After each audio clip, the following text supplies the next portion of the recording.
Hello, students. Today we are going to start a new chapter of geography, chapter number 6, Major Landforms of the Earth. Students, if we talk about our Earth's surface, from space the Earth's surface looks smooth, but it is not really so. It is not uniform. The surface of our Earth differs from place to place. At some places it is high, while at other places it is flat and leveled. It has mountains, hills, valleys, plateaus, etc. The variations on the land surface of the Earth are known as relief features or landforms. The different landforms found on the Earth's surface are a result of two types of forces. These are internal forces, second, external forces. Let's study these forces in detail. The internal forces. The ground upon which we are standing is not still. There are continuous movements inside the earth. Such movements that take place inside the earth's surface and cause changes in the earth's crust are known as internal or tectonic forces. They lead to the formation of plateaus and mountains. Now let's talk about the external forces. The forces generated by moving ice or glaciers, running water, waves, and winds that act on the surface of the earth are known as external or gradational forces. They act slowly and wear away the surface of the earth or highlands. This process is known as degradation or erosion. So we can say the surface is being lowered by the process of erosion and rebuilt by the process of deposition. These two processes are carried out by running water, ice, and wind.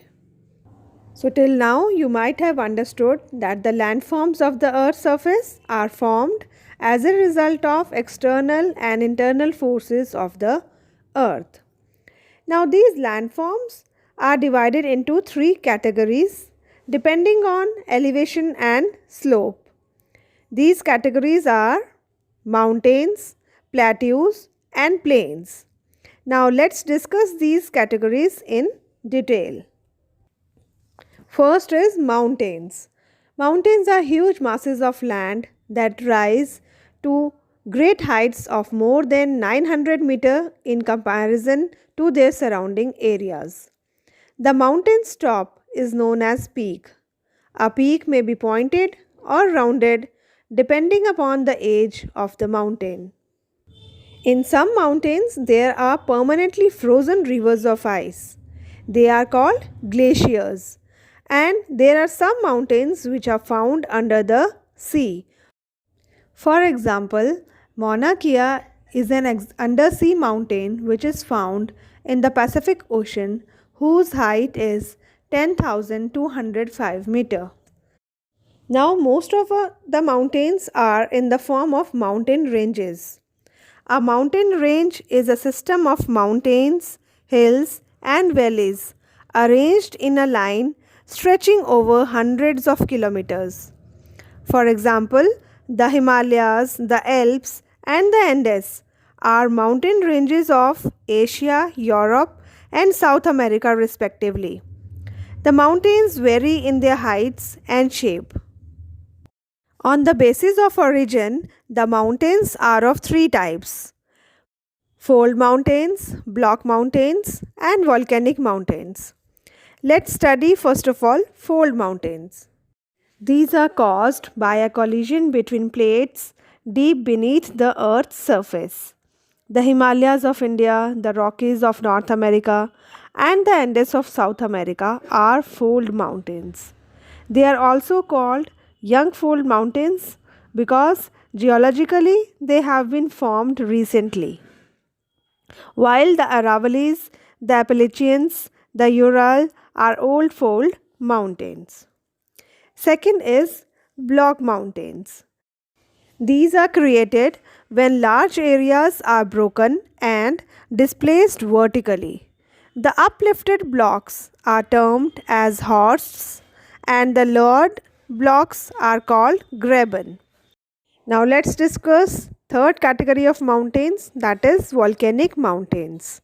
They are formed due to volcanic activities during a volcanic eruption. Hot magma accumulates around the volcanic vent, forming cone-shaped mountains known as the volcanic mountains.